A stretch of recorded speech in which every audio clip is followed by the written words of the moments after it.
Halapaini tu ka whakamatala, honani whiroa mai whaingata, no noa tawa ke whai ana, me tatalo moe o tu hei lala. Halapaini tu ka whakamatala, honani whiroa mai whaingata, no noa tawa ke whai ana, me tatalo moe o tu hei lala. E wisai, para whakapo, a maasi mohono fuloto. Ka neongo, ele to, na maunga ki e tai pono. Na e toko, e whanua, e tupau o hapai ki o lunga. Ke malui, me o lunga, a tonga ni o whai o tupu. Utulai na o tu matanga, matakau no me ka whakautanga, matangi mari e ko maua whaanga, utukalonga luko e hake anga, utulai na o tu matanga, matakau no me ka whakautanga, matangi mari e ko maua whaanga, utukalonga luko e hake anga. He wisai, whakapo, a maasi mohono fuloto.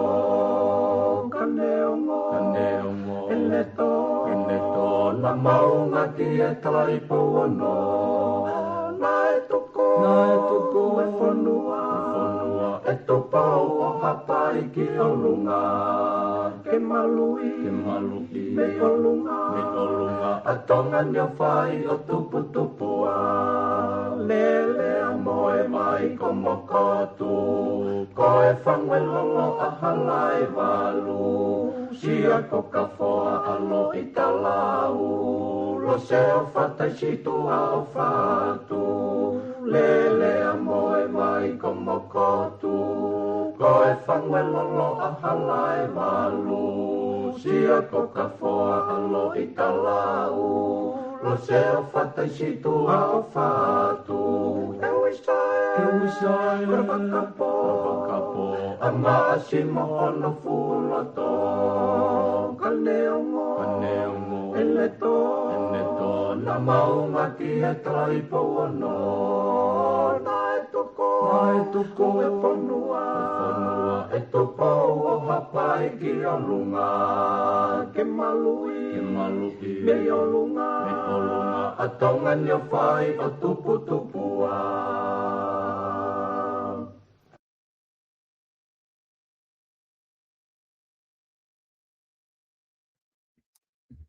Ko korike hufa mo I he talamalo fonua ka mai ngahi talafata ko do be fa poa to be mi he proklama ni ka da mo e fainga mari ko ni ke fa hoko do e da proklama ko e fat fonua fo o ki he weekend malo e da ma o e fefin be malo mo ngahi ngawe ko do be ko lava ke ta whahoko I he wike mai koe ni, tau whanonga atu whoki ki he whaososinga o e mahinani, ai ku toi pe ngahi lau aho pia tau whalaka atu e mahina ko ako si wabe apito whanonga aho tau whanonga hifo, whalau he mātua ko hifo e tau, me he wau anga maari e koe mahina, alifo ki tise maa wabe apito e tau whanonga atu ki ai, tau hanganaki atu ki tau wau ki September, mo e whakatawang ke tik mo tolu ku lele ngahi ngawe ko tau bebe mi apina, lava ki tau kau whatahai I he proklama ko ia.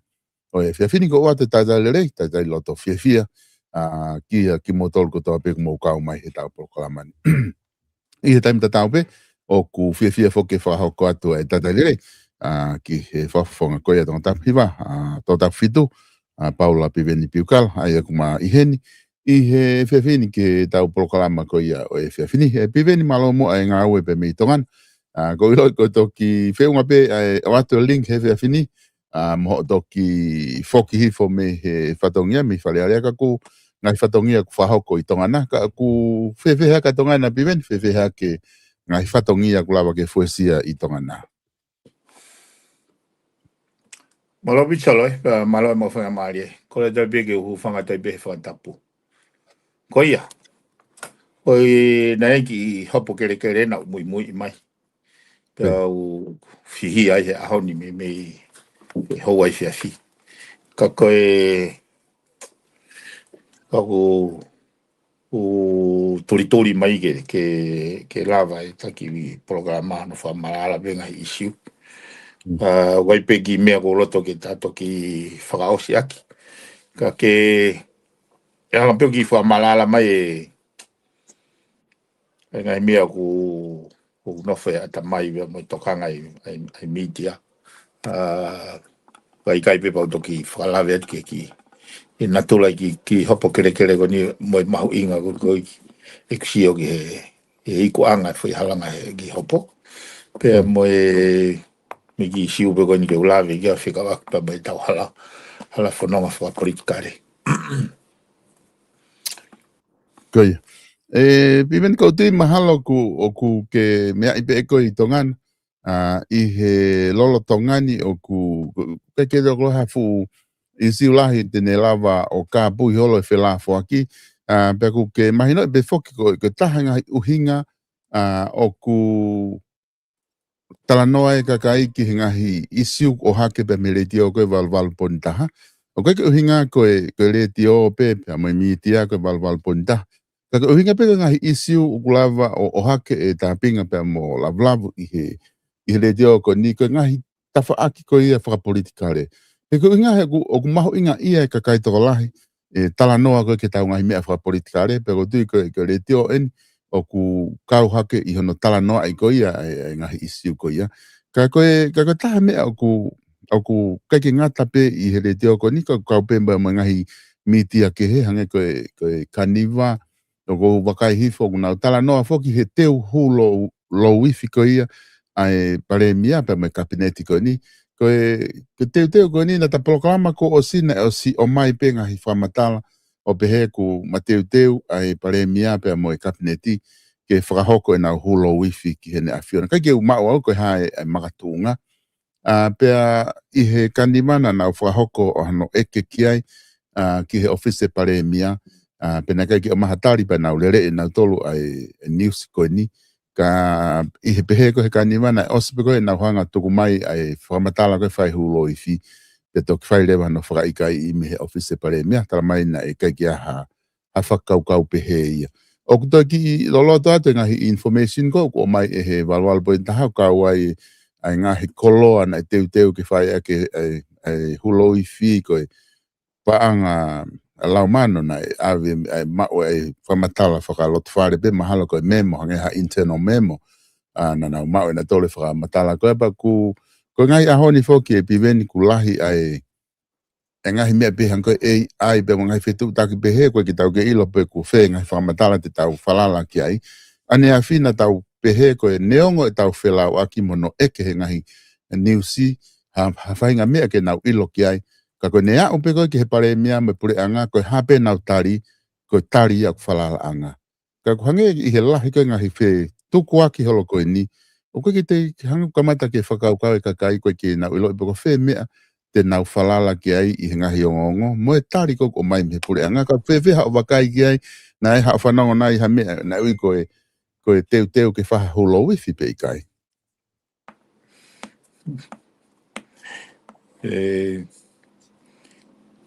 Malo bisol, ko ia. O koutui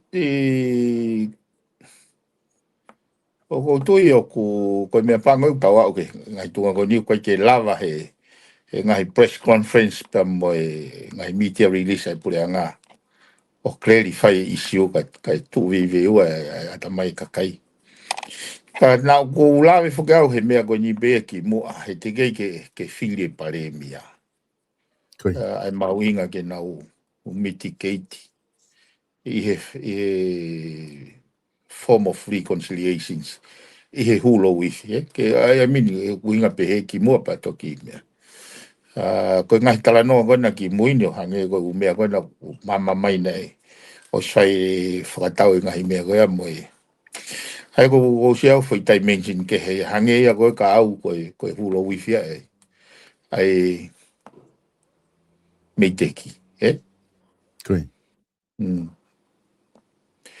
Ka koe mea na utau ka poe au he kamata ki waki whakarelei. He na ei pe kuhinga ki ai whakapolitikare. Ai mahuinga ke waki stabilize ai waka patoki whai wholau. Ai na uhinga pe whakaukau ako. Ka koutui o koutui ko apongpongi mauna ai ha clarification ai.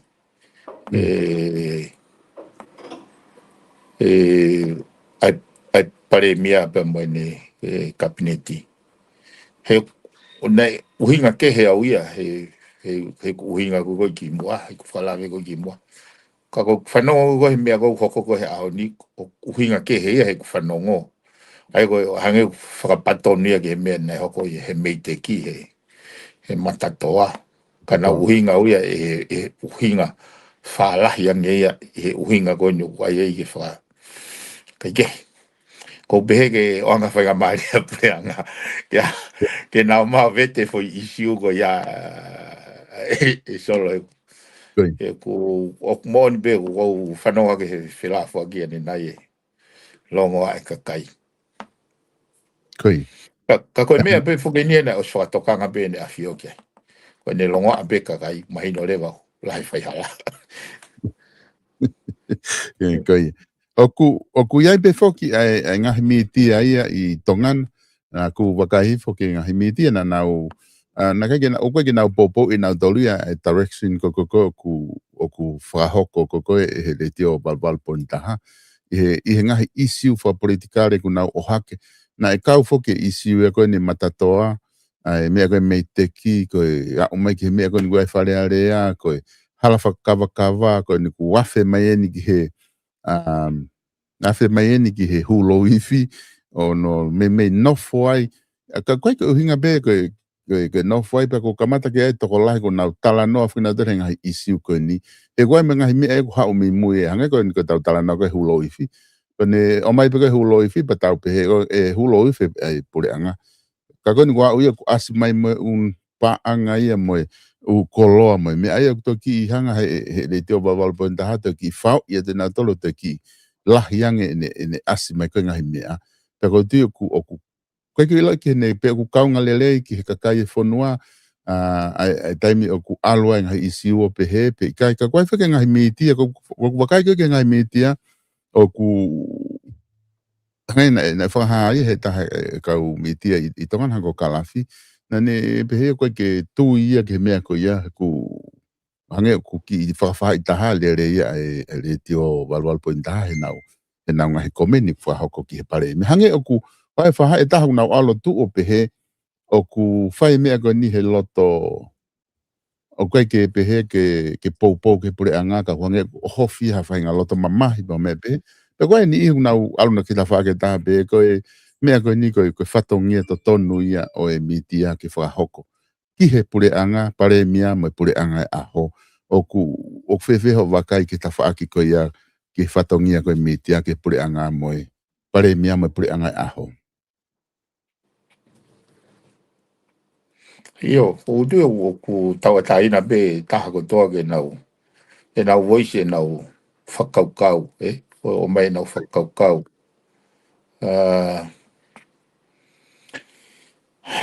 Ko e ki au ia mo ku viu, ka pa waha ha mea o ku hala, pe na tula hala, me he whako whatongia ko e walwal pointaha. Ko e mea ege au ki whare hopo. Ko e ngai whaitu tuni.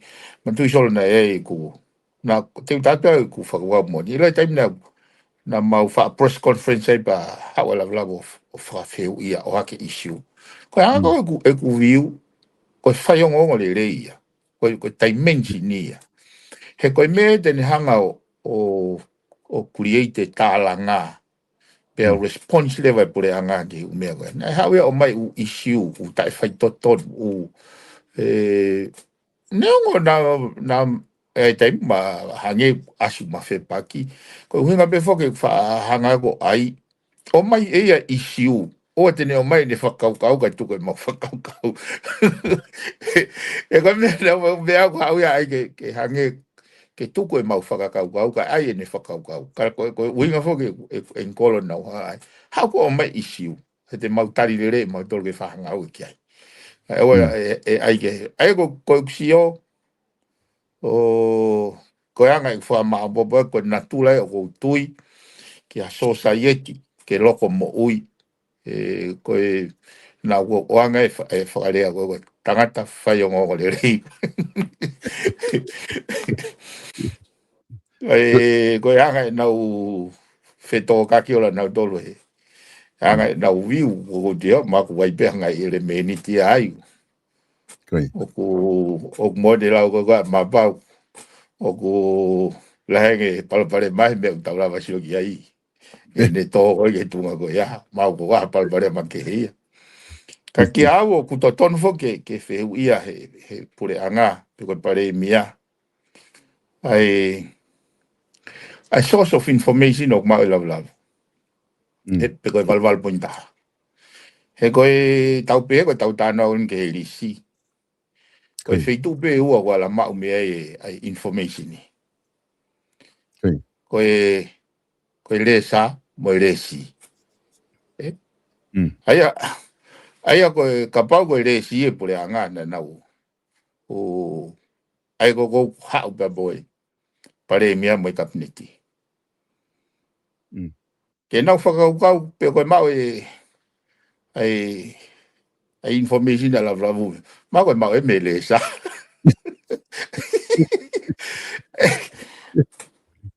neongo ka to na ngai fo matala te na fo matala be foi situation e ta ha foi tala no ke he wa ai ke au octoton be ke lava he pure anga ko pare miao pe ka ba wa me ku hala a be ke fo ma anga ka ko ki au personally ko ai go te hanga puke hangutu hata ko nga ka mo ni fo matala a ke puke ngute tamako ko ke fu to huinga li ia ga anga fo go e ko mo ni ko time na mau fa le press conference ka ia me de be ke mau ke o hake ha fainga fa tala no ke taofi pe na lo tau ke tawa tai na tipeti e issue kai pe ke ha fainga me e pa neo ko ka mahu inga foki ke o mai pare mia mo pore anga tifeni o ai ngawa ke tifeni e fra malohi ko form of tifenia ka baure wa me o ata lau i kovio hange ko ku fitu mo fua ke lea ho whakakau mo tohi pe lea akia kai oa pe e lau i kovi i pe hai ko anga e ku viu ke issue go ia ke nau whakakau pe ko tape pe hange ko nea me kon ke hulo wifi anga fe mau e lau u internal memo ni koe ke neanga create. Ka koe mea pena o kui loto pe. Ai o tonu ke nau. O ke ka pau ku nei pehe, pa na mai io nei whakau pehe. Ka ku kai ke o maha whainga maari, o whainga mea pehe. Ka oa ai ke tuange ka kai nau whanonga ke au he whelafua ki he isiu ni. E ksia koe ke loto mamahi e ka kai koe kau vai e ni. O ngoi au pita e au e ksia koe ke. Ka kou pehe to tonu ke hanga he media division e wha pare mia. O informe pare mia ke mea hoko i he. E solo na mo si su te re na rotonga ne whanonga mo kau. Mo ne kau a kona ne whananga to. Nau whanonga ha mo whanonga ke kai o whekau aku mo au. Ka hai nau lau whekau aku mo au. Ai au tonu ke pehe kau taki. E pare mia. Ke te pea ke kau miti ha mo whanonga ko hai lau e kakai. E mahino foko ko uhinga ka toa e tau tala noa ngai. E mawhai o ni ko kakai, ko whafonga kakai. E ko bebe, o anga nau whenga maari ke nau o napu o mai o ke reli whai o isiu. E ko no whakalongolongo mo puke kau ngute kau ngā we mo. O kai ki tu ko whaunga ia o taau o ne o e wafe wano. Mapa whaunga ina e whai a giezi. Tawalu wao no.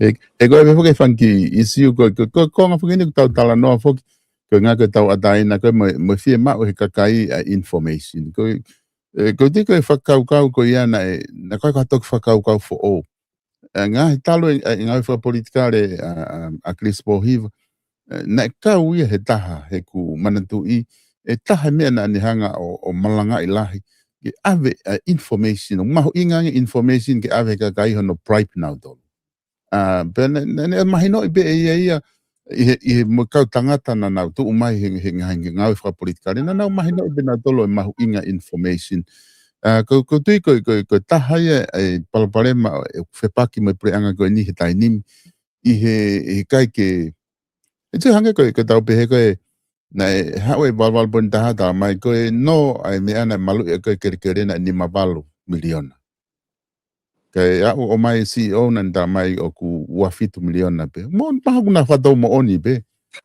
ha ke ko lai pe pa ko NZ o ku ni mavalu ye miliona ka kontai mo fa matala ia na ke ya o ke ai ka ko hinga ko ke tokanga ka pe ku wafitu pe ni mavalu pe kongo fulu u to pe ka ke tala mai pe ko me a pe he se ke tala na ko ni he me a ko ni i he con que ni langa fare area o mai balbal bonda haia o hinga na e ke foke fehu i ke pare mia bantala mai o fai be fe mai no aki ai tu i pe ko potunga o be ai pure anga ai ko hanga fare area mai ke hae balbal bonda o mai na dole fu direction ni o ke o wa fe fine business ia na ni hanga ia o ai ne ono miliona pe ku ne ave e fa ma anga hold be mai ha pe ko ge lava lise con que ko i uhinga whakala mo wha mawanga e taini te ume behebe o whe mau he ka ko ke ane fu mahu inga ana ke kakai he ku ai pe ko hae mena e hoko ka uhinga ko taimi ke ai o mai tari me he kau taki maalunga tato fito ke pare mia me kabineti ko taimi o ki holomui e kakai o whakau pe ko hae mea ku o hoko i he ene tuu ko ia ko ni kuwa o mai ni ki he taimi ku ave tohi tangi taki mo abe ai ala bla hono abe to hitang o hake kotoa e ngahi uhinga ki he tui pero ilo be ta fatala no fo ki he wiki kakai ke inga iwa henga ke mo foku fa mo nga o de mo de tokang ke to hitangi me tokang nga fatongia ke mo fa mo toli fale area agora ku wa openi ke tunga ko ni fe tala no aki ko ni me fe fa nga aki ko e valu pe mo pare mia pe ko whakahure vai to hitangia ai kakai ki tui office pare mia pe awatore mga uhinga na whanonga ke ngahi mga tuunga kamata pe me malanga ko na whai ko i whare area he pili pare mia lo hiaki ai whare area me ha oe pe mga hipoino ha mai ngahi mea ko do pe na hoko ko ki tau do pe ko ha tu mga tuunga pe ku fefe ho wakai ki ai whakapolitikare, ko tau tala no whakapolitikare po gen, I he ngahi isi whakapolitikare ku hoko mo ngā we ai, mo whaifatongi ai, whewheho wakai ki he au keni ki tuunga, ko awe tohi tangi ku tai whalala angai pare mia. Koia sol malo no mai ai isi ueni. Mana tui wai gen tau māku pusi, ai mea ko toa pe. Wai ge tau, hei gai ge tau whoiwa, hei gai ge tau kaporeita, hei gai ge tau pauela tange benzini, pistoni mo ngai mea, wai pe ngai. Paki awe ko e whailonga ia ha society o kuloko mo ui. O kai ke pui au ke he tātā koto whakalongolongo. O hinga whoki e kulawe au koe he kamata e ku kore ko ke kakai mo mea ke nau. O na tō whai nau ngā awe, kai tuke mau whai ho mau whatongi ai whare area. Ko uhinga pe akuia he nai mahi ko mahi no ko akuia he ke wei ha ke pe ha mea pe lava le ke pe ke na uhinga uia he ko foi fefa uhi ni e foloa ka ku pau ke hange ko fa le pau ke tau lu he fu hala lo tokolo pe ko ha no sai ko ngahi mama furi ko ni ngahi whainga hange na uloto mamai he tuunga ko kia tai mini ka kia au ko nau pe ke taulava o toi mahino I le yang ai ngahi intentions ngahi lau maari o uhinga o nau ngau e whakapolitikare ke whakamaka tuunga I halanga whanua e tolonga mo tuuloa ke au o ko fie maari e bea uia fie ke hono whakahue ai toi tango ni me he ngolo ia koe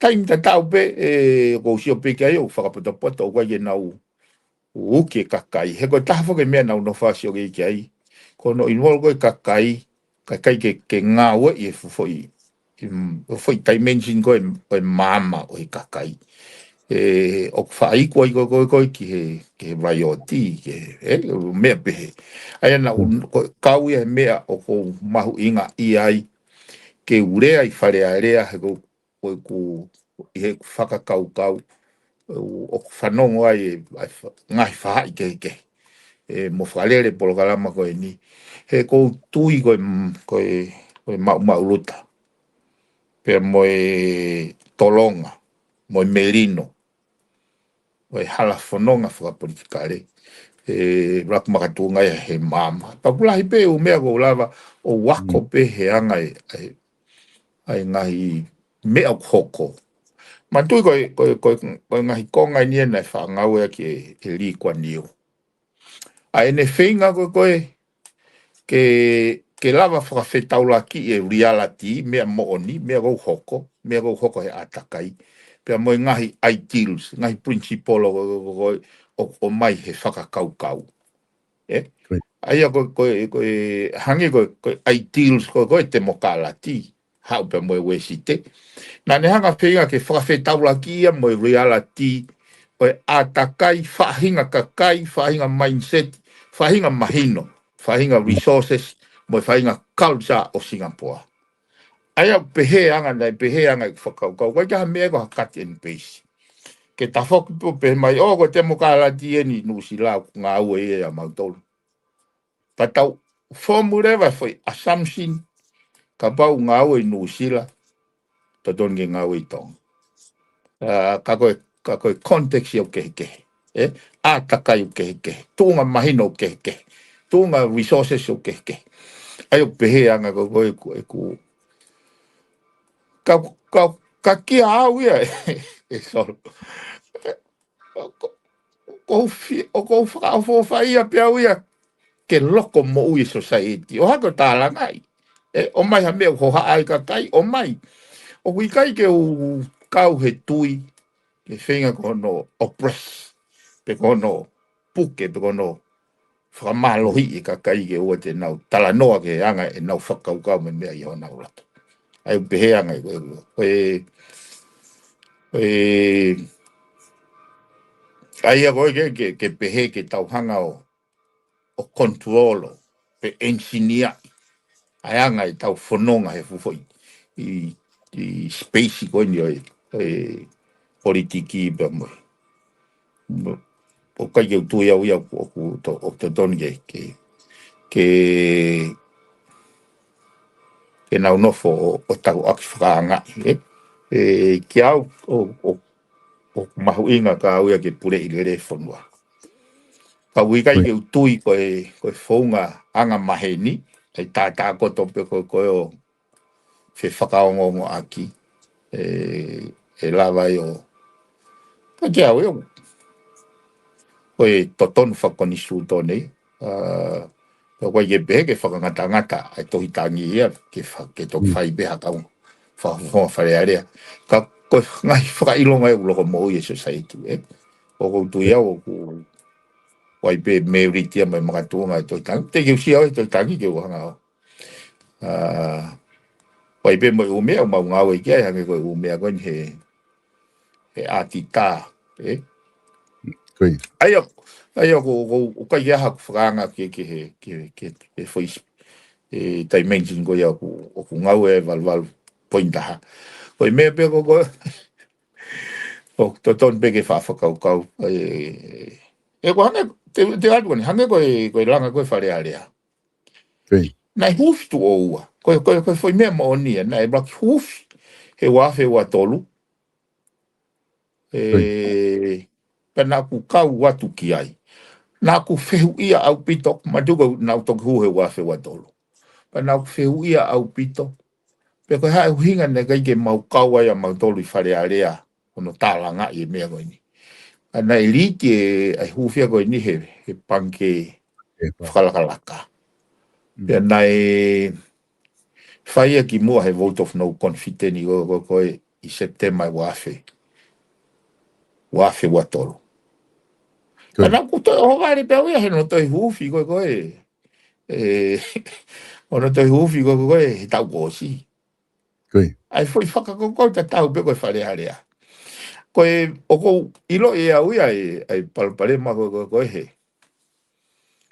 lisi koe ai fefine pisinisi koe he konga koe ia ana lak fai mai no aki ka koe au ke ahoni so te ke mau mana tui o te ke ilo ki ai ke whanonga au ia i he kau whawhonga wharearea unau tala noa ki ai koe mea ko o kou ki pehe ai toton ke ki marking time ai pare mea mo pure anga aho ka nau whakaukau pe kumau e lavu pe koe valval pointaha ai information ko nau mai mei fe he ua pe ko nau tolo e lesi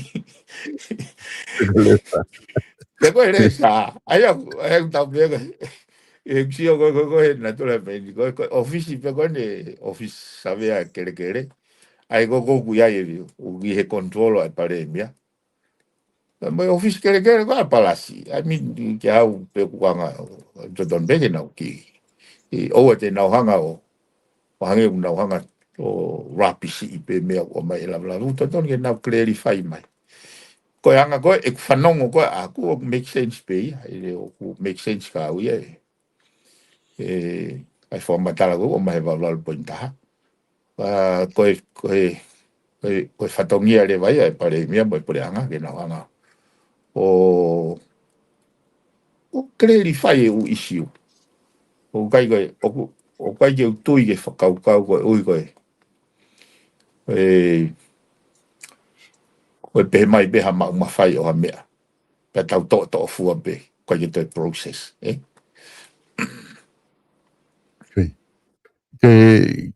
ke konga fukin i ngai pure anga ko ki mua e piven na whaafiri he pare mia ia e ne kau media pe kau whare i wha media ana ne whae ni ihina i he lakanga kia ko nau mea taha pena tōku whai kono Selfie ngai me pehe ke make sure pehe kai ke a whainga issue aluia hoko tālanga I he kakai ke lava pre anga ke nau wakai ke mga uhinga lahi pe ke mahino pe o teu ke nau nga nau ki tau ke yang he ngai me pehe whakamitia I tongan.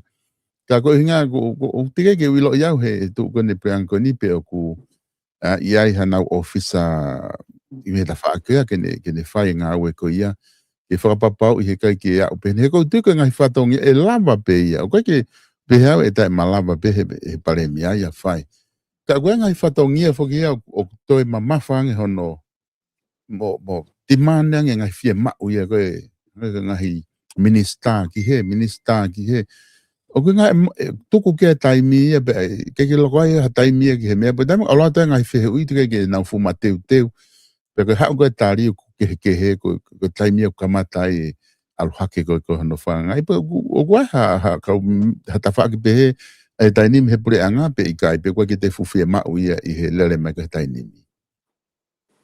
O koe pe wā pe he ia he office pare mia. Ai ko me o ko hinga ke to tongi na ho ko mata mo te linga oi pare mia na te kai na do go fano ngai polo kalama ke na ke na si ai ka ba wa me ai o fe mau ke na hanga kreli fai ba fa nga o ke kreli fai hange he ko wanga be si au ge taim na mau he kabineti ai na la he taimia ka ja me a ke ha o fa matala me ka kai me hanga he me fo ke pe ke ha o fa matala ma la be ki ai a ke nga ke fa mala ala ai ko si o ma ho inga me ke na hanga update ke nau update mai ke whawha marala ko ke mahu inga ke nau ai ngahi waa ko ia ke hunga ke nau let me put it this way ko kuhinga ko mahu inga ko waa ko ia ke clarify issue whamalala issue ko mahu inga waa ko ia ke nau hanga o fabricate ke na wanga o malu ka wanga fo ke te whakaukau ai malu mo malohi ka kai o te naure ai issue ko nga ko te corrupt ka pau o ku tawataina be te whakaukau ka tawataina be uhinga le be te mea whai o i tui te fuho ha ke aha hakau media frontline ke na hanga wali patai u mebe e go sio ko mahu inga u media division be ni ke na hanga inform issue ke na clarify ke oa oa alu noa ni ngawelele hanga ha media o town play fanga mebe ka uikai ko defend o ngawe hala do Ke whaasi I he konga ko ia o ku mahina whakia o te keke mo ni be o te keke hanga he pare mea me preanga ko ni o whapulo I e wawalponi taha ke wheko taofina to hanko no taofi ke taimi ko ko konga ni na oho wale ai he kunau ki tawa taina pena to ke nau broadcast he nau retio ke lere pe nau broadcast na to na ta office foki na dolia he pare mea me he ne press conference pe mo office he pare mea pe na ufanongo no hake I he kau whaiongo mga himitia ni hitonga o na be mo oni pe pare mea ia ene ta office ko press conference ko me ia e pare mea ko konga ina ko ho vale ai ko inga ku hange ka he whakau a kuia ko hange ko ni ko pare mea ko ni o kwa no kere ona o ku pure ki ai ko no tofia pakapa de ne be mai ke hiki hata o ku iai he kere ko ya kwa to no ana ke ne be mai hiki ko na ke de no mo ke ma fa ni ku ke fula he ko na kai la lo ngo a lo to ko hiki ta ko ya ko no whakarea ko pehe ko press conference mo office pare mia ko me ai pare mia ko ki ke o ko hanga ko ke ongo whaka wafe wa no ia he tunga tai ni mi o ko ke ki ongo foki ki mui he tau kono nga magan he ni ue piven ke ui ko to fatongia he pure anga ko me ai akita Oia. O tu iau ke he mea kona koe hunga kui ke. O hange o hala ki te hanga whanga tangata. Ta tau ai peia, pe o kuongo vevela, pe o kai ke sai e mea koku na o mai ko te teringa. O kai ke utui ko ha whonga leadership ia tene hanga o mai e.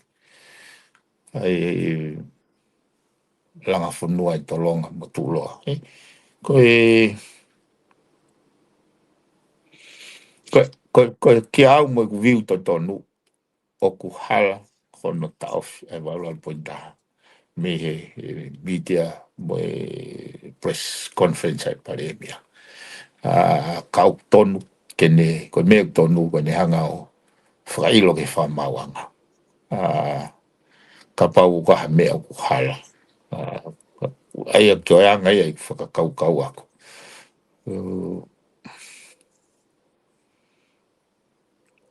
ko anga pe whakakau ka o hala ko ngā koe pare mia ki ta whanua pa koe kupta fitu koe ai koni stutone e kai te ke whakalere whanua o whiwhiri mana e pe ke invite pe whainga ka tuka whainga le rei pe whainga ai o puhinga pe he o se ai tutun whamauanga e no hanga o whakatonu rea i kupta fitu o uhinga ia mehe ne a fioa o katoa i fuke kau pare mia minista a uke kau ngau whapure anga ko tape.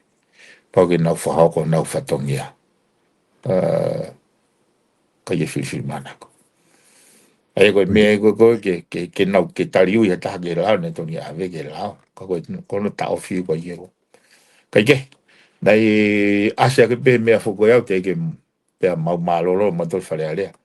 Ka nau amanaki bege hanga race issue ko ya. Ke ngā he ko kai ke totonu ke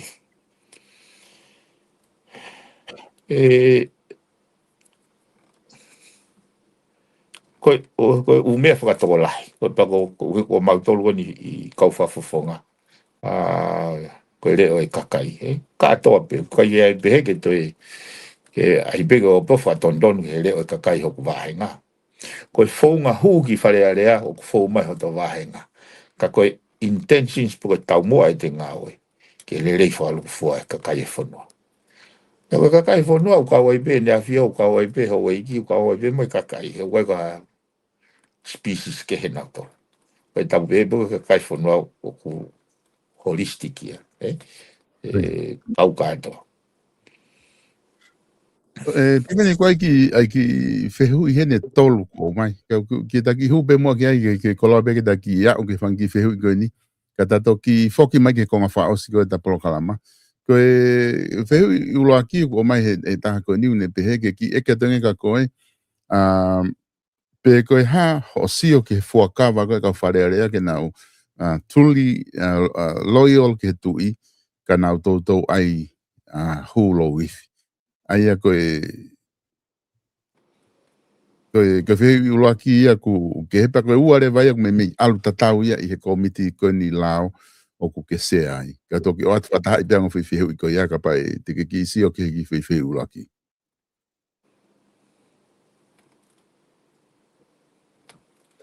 Kai ke uhinga le rei gawe whehi, koe hai e whehi. Koe hai usio ke whuakawa pa moe tautou hulo i. Koe ia, mo tautou hulo i whi. Koe ia o whenua pase hulo i whi moe whuakawa. Ai koe hua i whuakawa, ai hulo i whi. Ko a te whai ha, koe te, ke te loiolo, pe hawari beo ai te ki hampato. Pa te alo kore whamore more. Kai. Ai ma ko mo fi ua ko. Fehu I ko e ua ke he. Ko fehu ia I he whiwak mai komiti lao. Mahino ngā he keisi, mahino o ku mau I ko he ko distuto ne. I he report ka atita. Ko haa mo tutu ne whai ke ngā he keisi peheni. O ku haa ko he report I o ku asina mau ai lao. E ko se e kau ngau whapure anga ia. O ku osi tautea ki nau tolu. He whanki I mau lao pehe. I kia ka koe mimi ko u mau lao en ko o mahe atita. O ku te ke whahanga we kei, ka koe hasio ki ai me ta whaako ana mo tolu koe I he komiti lao. Ki whehu e taha ku na me ta tau pe, ta whaak ta tau pe. Ki whehu e toange, ka pao e whe maa lablavu ha whehu I me ta whaaki o ku ke iai, ko sea e poati lao, ko komiti lao. Te ke lava tuku mai ki tua, ki a lavu ka pao e whe maa lavu he leti o information ko ia.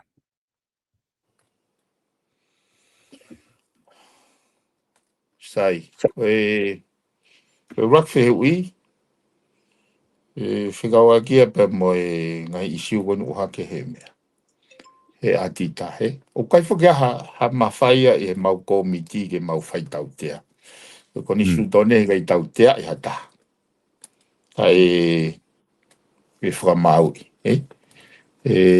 Koe lirei koe ki au. Ai ohifo I uri potwani. Ke alo he komiti, ke hanga he komiti o ui, ai ngahi waa gone pore anga. Whekau aki mo I tuunga totono e u keisi goini. Mana tui koe u keisi nia nei whai he wafi uoa, wafi watolu, wafi wafaa.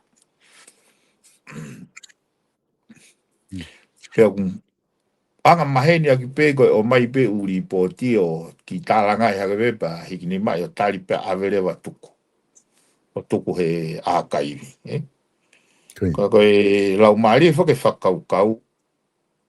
Ka pau koe ripote atita. Ke hau whamao popo mai mau ngā wepe na mau whaipau o whatatau ki he lao e patseti mai lao e paanga. Pea o mai beia o tuku tai whaha mea ki ai. Tau koe whai whamore paanga rea. Hai na ulawe pehe whakihangi koe to e 5 miliona. Ke tau ia ke trucks. Sia koe jaham. Kehe ia. Poku hinga pehe. Ke kai ke o mai sirinia koe ia langa ke tāmate afi koe langa ke.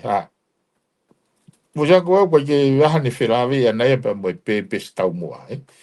Ai kokore vai koe lau ga ko mau. Ta tau be mo tau tano ke ACC.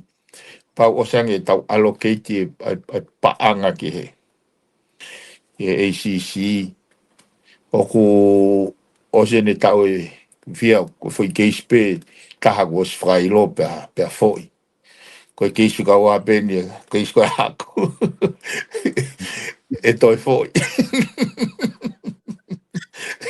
Tau tōna ke tau whehui a pe hanga koe. Kai ke ka koe uhinga pe he.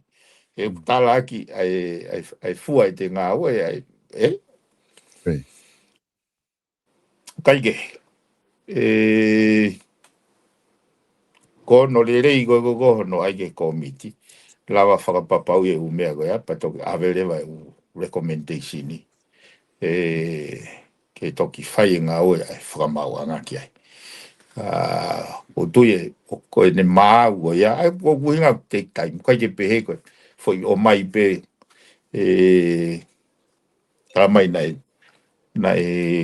unaccounted te fitu kilo. Ai koe unaccounted te koe ke mau hare kotia, pe nai alo fitu kilo ki fe. Nai spend fe fitu kilo, ai ko mahino pe koe fitu kilo, nai mahino nai tānaki, ka nai ke hilo pe ko alo ki fe. Ko no winga ko ke hilo nga ko ja fa mo oni ai ko no mai u me ko ya pa fa ma po va he ni tu go he pa tu ko lawe atita ko nga ko fa kau o ye kau nga we ke na hanga fa pa pau ye me ko pa te wa kleva o report ke hoko atu nga we ma du ni te ke fa me be ni ki mo na tula o report atita ko o report whakatau. Ko hange pia ko foi. Anga mahe ni pe ko no mai po tali tu ke tafaki, tali tu ke tafaki. Pe kai ai ke malava, ai mea kon go whaarea ki wharearea. Ai puri au bito ai continuous improvement. Kai kia hatai mensinia ki wharearei. Ai ngau e ko osi ke whakalaka. Ai ko tui o ko contribute ia ki hene ke food. Ke kai koe ke tau whakalaka mai taimi. Nau whalawe ke mea koe ia. Ke toi hawe a ti tātara mai ka ke kahanga rewa o vahe ha passporti me he ofisi koni ki he ofisi koe pa ke hanga o ai ha tohi le sisita hiki ki ai. Ai koe ngai mea maanga mahe ni ai ko hange ko lau e gai toi hau ke toi hau a tātara mai osi ho kai ya ke rock fan. Kai ke koe haka e wheu whikaua. Whakalawe whikaua e wheu i so. Sai pe o gonga le ya fiu i e malo sai pe ko na feu nga pe me ko na ko si fra madala mai ka to mana tu ibe te to fo ke ka ki ha mo ke ta fa os ke ko fa os ke ta proclama ko ilo be o ku ma inga pito e vakai ko ia ki ka kai fo no ta tala no fu geni i he fale area pe ku alu pe tai mi lahi apito he fale area e bene ka kai fo o ku filia te ka kai kiloto ko ni i koe na nau whare area fuolo au pito koe ki te haha molovia ki te toiha ni i loto koe me koe tau whare area ku me tolahi e pito ka hu fo au pea ku hu atu he kei malo he nau i kei talavou tika ke nau fu tō ke he tuunga ku nau hu atu ko matu au pito ku nau matu ka koe ni tuu koe yang mahu inga ke tau wakai whakpi ven ke tuunga koe hae tuunga ai whahinga whare area o ku tau hanga naki ki ai tau whanonga mahe li ueni tau hanga naki ki ai i he kahau o ku mau inga ki tau whaha wakai ki ai ko hinga he ku hekto tonu ki tau ue ngalo e tau li ume mea ki tau tala noa pe mo tau ngā unu pe mo tau sio ke ngahi li ko ia e piveni ka ku ko tui mai ko konga ia wha oski o ko loto ki ta ki afi ke ta prokalama hange ko kau tangata na nau hanga matua i mai tau li u ke mo ia e tangata ikon ko uriti piven ke fai mo ki wakai ki ta aki ko ia solo io o ko lave solo ki he nai mau ki whainga maari o alu ki whawhiwhia he family o uriti e tauhiwa noa uriti pia nā kua koe mea lahi me he tangata i koe ni he whanongo ngoni ki ne wahe mo mahino koe ka au ai ahono katoa ngai ai ne he tauhiwa noa na ia ki whainga maari ke ne whai e ki rea na ko hanga whatoa ngai ai nofo ai mea koko hono atamai he mea whakapuri kare whanua kako o nau toki whatoa ngai hifo i he YouTube kako he pege o te nei kai ke upoaki ke ngau ya ke ne ki rea kako pehepe ke hanga perei atu ne ki rea ke whakamagatu o ngai e ta whakatala noa he oku loloto whau ki he unu ai whanuan he ahoni ki he kahau. E koe whaatala noa whoki pako au na o hake whakaukau koe mahu inga ko koe ki ta wako me Singapore. Pea me he tataki nai whai Lee Kuan Yew.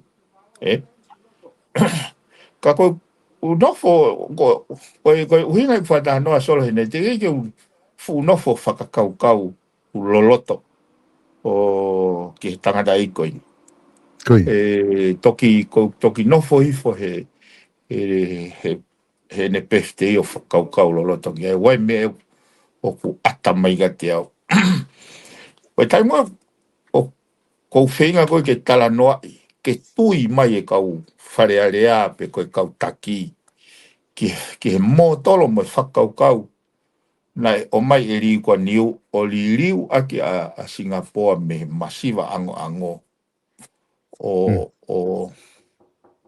au ke tuunga tuu maari e koe ni. O kou toki uhinga le rei ka au. He ku o kau koe ni ki he kātuanga i koe ne tau iwa noa tātai koe ni. O kune hanga o mai foi belief ko ia ka au ka oku malava pe na ki kamata ke whanonga ke au ia tu pe Singapore ai ke Singapore oku malava ko hala whanonga tanta ko ni me a very humble beginning o ne alwa ia ke tumu ene ngawe whaka business tuke hange ai fu whanau boy whangamoga punau malu ai me ngawe for business pe me ngawe for political ka ko loto solo ke hanga pe o perei ene rea ene bestei he ko tuite ne ko i dau tol peke mo kakai fonua ki he lau maari mo original intentions o e mea na e uhingai e nau fei lau mo e nau tau kawe nei kai koe mawhai ka koe pure i rere pe ke tari ui ai kau no pere mo kau minista ki he ki ona whakarere whanua ai ko ke tua pe o tui pe ko saibi ke taki i loloa be mana kai he ko ki foi i rea tata i ki pe ko au mite on fol mite nima mite ka ko tui te tau mau ta baki ka tope ka pau te tau whanonga ai ka tok whakaloloto ai e ganga e ku au sia mo ku anga i ku au sia mo ku mahino he o mai he kau ai nia he foi manga whau hulu mai ai ki kasa koe ni o ko maua e loto lahi ai ki he mea goino ko pehe lei ki he whanua i he hoko atu ka tuka hanga perei at pe solo e whanau wangi pe ongo le rei pe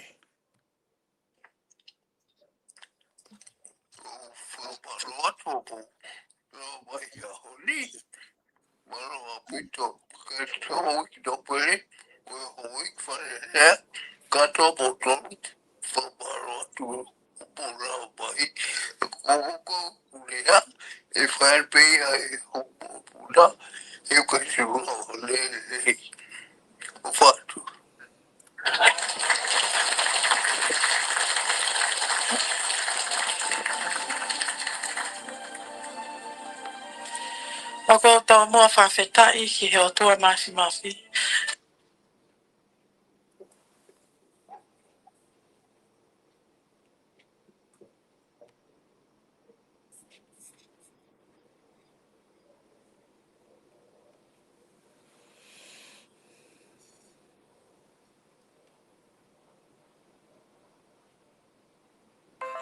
I ene ala ofa, o tau hi mai ka mo ui, o ao ki he tau e hiwanga fulu ko e ni.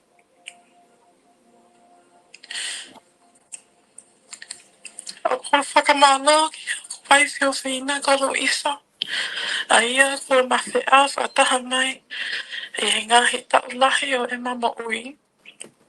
O ko whakamalo fo ki homa family, ka whakarafe, ngahi kau ngā mea, pia mau ki mau tau ko toa pe, ko mau whakatahataha mai, ke tau kaunga fia, i he loto honga ia he fia whini.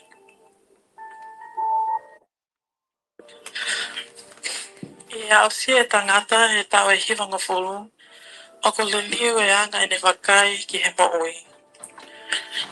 Ko ngalo ia te au hangahi leo, mo ngahi whakariki i lahi nai whai i he whalea leo. Ka oko ke mana tui pe, ai whakawhotunga, mai ulunganga e kakai ki a te au.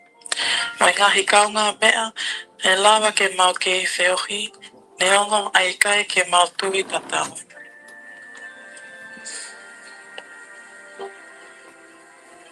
O kui kai ke o ilo, pe te oto e mao hawhainga maani e peheni.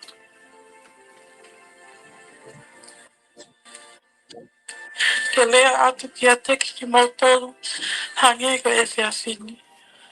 Ko ia ai, o ko whia wahe atu, hawhoi tala noa no e tolu. Me hoku ngahi ta o ngau i he whale a lea. Mo e lea soni maho inga ne wako me ai. I he taimi ko ia te malanga i he whale a lea, o ku taki taha malanga i ene poini. Mo tau ka vei ai ta whaaki o ku kau ki ai, lolotonga ai whale a lea. I he aho e taha, nā ku tū haki i whale a lea, o whai ku ki whakamalanga no pe. Nā ku whehui ki he kau no pele. Ko hai nā ne whiri ki mautou, ke mau hao ki he whaleni, o longoa ai, mo pui noa ia mai ki ate ki mautoro. Hili pe ia, ne mea mai atui waka no me he tawhaki e taha. Nā i whē ho whangakui, ni o tali angi, o ku nau i tongani pe. Pe hoko e taimi mālolo ai whale a lea. I he kuhu atu he matapā ki tua, o ku nā ke mo whelawaki a akirisi mo tui waka no. Ka i he mawao ki he iro pongi, ne whakatoko ngā i e whemea aki, a tui waka no mo akirisi, mo ena kakata fia. Nā wāle leipe, o hange nei kai hoko ha mea i loto whale a lea. Nā lawa pe o tau aki whakawhepaki, he tau ka vei e nā tui, lolotonga whemea aki. Ka ko ene osi peti, nei ngata pe ai. Nei kai ke na ave, e na whakakihihi ki he tī pongi. Nā ke maheni pe, mo hoko ko haonga tangata, whakalelei. Ko e tala noa noa, ko e ko manatu me lie ke hoko kaunga mea, ki hoko kau mea, ma hoko kaunga ngawe ko honorable whakawhanua. Ka koe kua ia ai whakawhanua lolotonga, ko e pale mia o tonga. Ko whakawhanua, nai hoko koe ofisa savea ai potu ngawe. Pe whakanofo ai pe ko minister whanua. Pe hau lewa hono foha, ko tū toa tasi, pe nai whakanofo ia ko minister paanga. Ko i taimi ko toa pe o kune hanga ai o te ui ene patseti, pe whakahua mai ki whale a lea, ko hono loto ke te peiti mo au. Pe nā ne ui au koe fwoi one. Pe ne whakahange ki ene kau ngawe, ka whehui mai lewa e whakafofonga, pe a oa e tali e hataha, kai tuku pe ki a te au ki o tali. Pe au alu lewa atu, o ako mau pe ai patseti, pe a whehui ange, ai umea ki ai, pe ne tali mai, pe hoko ato ai pe e matipe iti. Pe ako eiki ia, ai whawhanua lolotonga. Kai mahalo koe whawhanua koe ni, hei kai whia lea mai ia. Ka koe hingoa whawhanua, na mau ngau i whakataha, pe ako hoku kaunga ngau e ofi, o wao mai pe ki he taimini.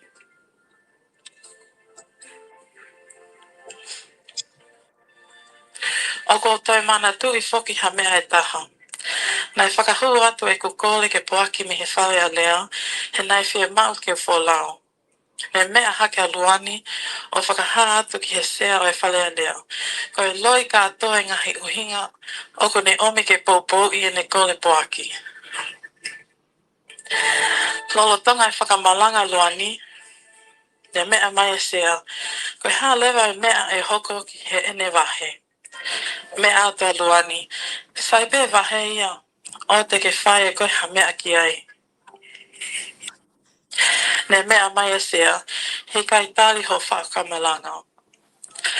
Me ata luani. Sai pe ia. He oku osi o atu e kupoini.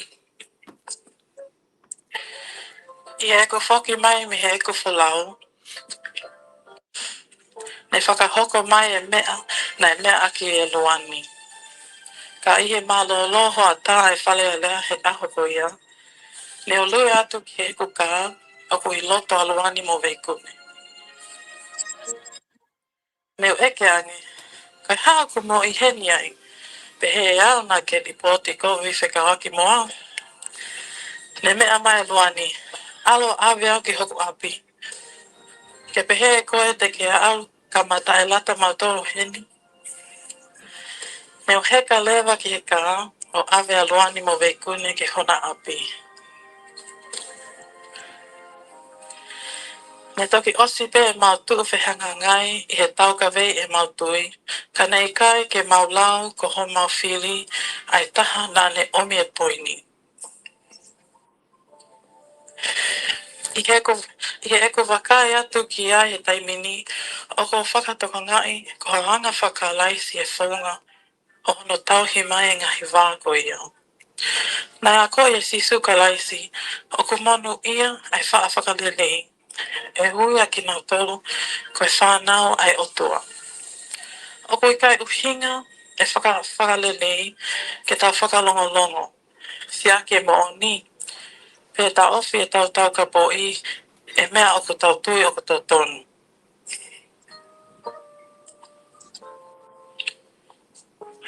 O ku fie mau e loto toa ke tau tuu hake pe a lea. Ka o ku fie mau lahi ange ke te loto toa ke tau ka vei e te tui pe a hilia o ku ikai ke te tau whehia ki he tahana ane whakawhepaki i kita. Koe whaunga ia ai whakamo ui. Ke tau ka vei e mo o ni ka tau kei ofa pe. Pe ai kai ke tau whehia ne ongo i ngai whai ke eke he. Ko hapopo aki e ni ma tau tolu kotoa i whalea lea, i hotau ngahi siasi, i hotau tuku i kolo, pea i hotau ngahi whamili. Ka pau kua mau hawa, tau whenga ke whakalele ia. Ka pau kua tau whakatuku lota mamahi ke hataha, tau kole whakamole mole. Ka pau oku tau mamahi, tau kole mua ki he eiki, ke toko ni ki tau tolu, ke tau whakamole mole. Ko eko amanaki, ki he tau tangata hoko mai, o kui kai ngata pe, i ha nau mau ha whale a lea, e lawa ke nau lea ai, ka oku whaka amu, whoki, ke nau mau ha tonga, o ku wheo whawhani, pe lawa ke nau ke wheo whaaki. Ke osi e whelau aki, o ku nau ke lawa pe, o ka kata he ti pongi pongi, pe ka osi e whakawhepaki, o ku nau ke lawa pe, o heka whakataha, he kata tau. He koe osi ato e ngahi lakanga, pe a puli mo e ngahi ingoa whakalangi langi, e lawa pe ke tau ke whē mātaki, mo i loi koe whanau ko toa ki tau tolu ai o tua. Koe tuku whakaholo ia o ko whia tuku atu ki he tau tangata hono hoko. O ko tui ki a sisu kalaisi ai pili nisi o melino. O ko tui ko ene whaunga e lawa ai o whaito o ngahi loto kua lawea. Whakalelei e ngahi wā kua mau mau. O whakatahataha ki tau tolu neonga ho tau ngahi whai kehe. O kua whakamalo loto honga ia ki he otua. Ko ene alo ofa mo ngahi tāpuaki ko ne whakakoloa aki au mo lo isa mo homaki I whamili. Malo moa homo tuku taimi ke tau kau whakataha mo ki maua he e whiawhi maho inga koe ni. Malo apito mo o whalahi atu.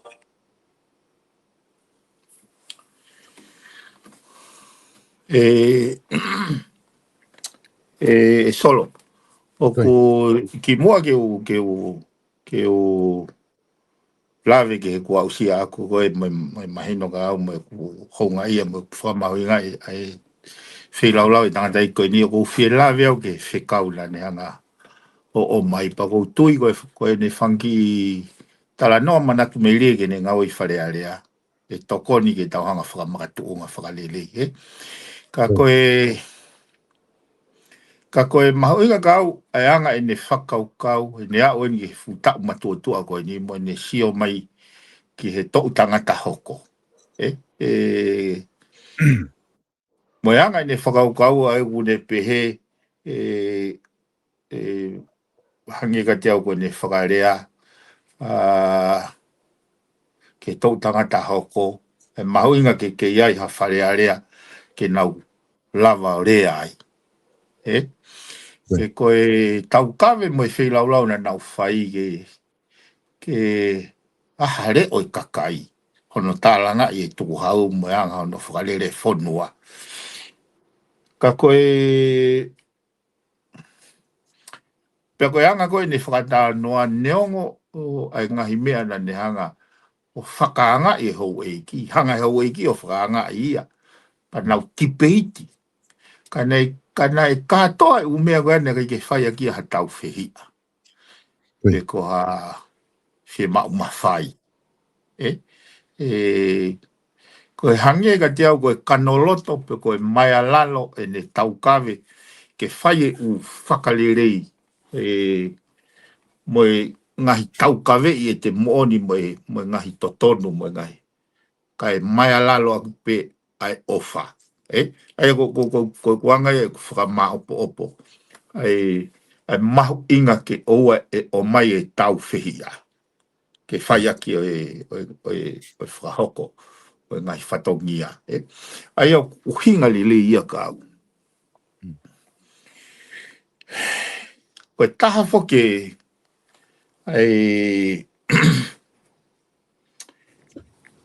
ai whehui pia moe tau pehe koe ka taha o mai ngai whakaukau o pehe oksai pe ai korapuia pe koe tae whai to tonu ko loa pe koe whiri ai kakai ai koe whai whekau ia o ko whatonga o kai koe intention sia pe koe tau mua ia ai whei lau e kau tangatai koe ni solo ne kai whoke ke ufu nofo whakakau ki he moui mo e whei lau a uriti me undermine pe fok me mau katoa pe fok e sio na pay attention pe kakai ki he mea na elite e akrisi kakai ke nau whatonga e role na e play he tangatai koe ni ho koutui na e mahu inga e nau whekau aki o tau ngā ue whoku hange ha whaka tau tangata pa tau hange ha tau tau ngā ue hao tau tangata mohono kakai pe hao tau tangata mohono kakai pa kou sio koe mahu inga koe e na whengā ue aki he o na lava o matu waki ai whakalere i koni o tau iai koe taha e mea na o read up i he pio kālafi e tangata koe ni na ai fui whakarea koe ni pa koe uhinga ni ko hanga o mahu inga ia he fui dimension koni a tāno ai na ai fui whakarea koe ni koe taha e ne ngahi i manako ngai quote manako koe fui whakarea ai ni kau hanga o lau i atu Democracy is not about power. It is about justice. And justice belongs to every Tongan, not sasta fiu. Ai ko whenga i whoke, he hange, ai tala noa ke te mokalati koe mawhai.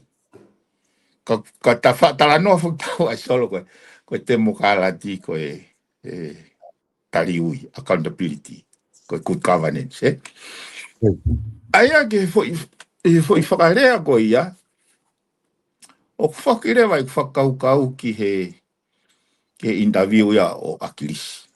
He matangitonga pe koe Island Business Magazines. He hiwa no pe hiwa tolu. Ai koe wheu i pe koe hako ai nau mea au whinga. Koe hai, ai mea nau whinga ke au sia. Koe pehe Akilisi. O koe jaha fo i rea ia tene hanga o tene lava whakakaukau ki ai. Ka koe mea au ne whinga ki ai koe ke tari ui accountability. Ke tari ui e kau minister, e kau no pere, ke nau ngai whaitutuni. Aia peane pehe, he kapau na e tari ui pe, nau accountable ke nau ngai whaitutuni. He kai ke toi tānoa te mokalatia. Aia ko kuhanga ko, o koini mai e ongo whakakaukau, intentions. O ko mahari e ia hono whakarea ia koe uriti. It was never about power. It was, and it is, and still about justice. Aia koe lau mahari e ia, o kune o mai ai Merino, mai alalo, o e kanoloto, o ke o kune ngau e whake ai whairea koe whe o whaaki. Whai katoa pe u tipeiti, u whakaanga, u mea katoa koe a. Ka mou kei whe o whaaki pe. Kei lava pe, o kei heka pe he mea rere ta. Kei lava pe, o ti he te pire ta. Aia koe pane whakawhetaula ki, maho inga loto toa ke te rea. Ka utoe mahu inga ange ai loto toa ke te tau ka vei e te poini, ka ua e whaiha. Ai ko kuanga bene ku refleki angai. Ke te oua te ai ko ne uhinga. Whakalerei pe, ka wai ke uhinga whakalerei ke whakalongolongo. Whakarerei pe. Koe ke uhinga ai tauhiwa ke tukunoa ia e principolo. Ai koe marie ka au o whawhetau ki rewa e ne whakatala noa ana ke tala noa agrisi. Ai koe whehu i koe pehe. Koe uhinga e tau ai te mokalati, koe uhi koe mawhai, o koe whakahalaki au he taimi. Ai pa mahau inga rewa. Mahu inga mea koe ni solo hune hulu mai fu hala whanonga. Ai fu mga whau tau whii ai he aoni. Koe tau tū koe he. Maha nau ki lawe he ta polokalama ko o si. Ai tala noa i koe climate fund. Koe lau miliona o mai me ngahi development partner. Kene mitigate a ngahi i mau whakanatula o kwhai he climate change. Pea tala noa i ngahi komiti mono ngahi whaunga. Pea tūhake rewa ai sea wharea rea pe koe whawhua no pere a tonga tapu. O ne whehu ia pe koe hae uhinga o koe ke kawa e stakeholder. I he whoko tuu koe ne climate fund. He ku o natula kehe ai whakakau koe climate fund i ngai whanua o ku freehold, o ku koe kere au freehold. Pea koe tala noa koe ke officer kolo, hange ia koe tala noa ke mea he context o e atakai wesite. Ai o kuai rewa ke pia i no o mai pe fo i whakaukau koe a whakatu mai he tau atakai. Pea ne hanga o mai fo i whakatātā koe, taim koe nei tō ai ai hunga tonga hunga haapai. Nā kai ke lava he climate funding ia o i wesi te o solo vai Paraparema.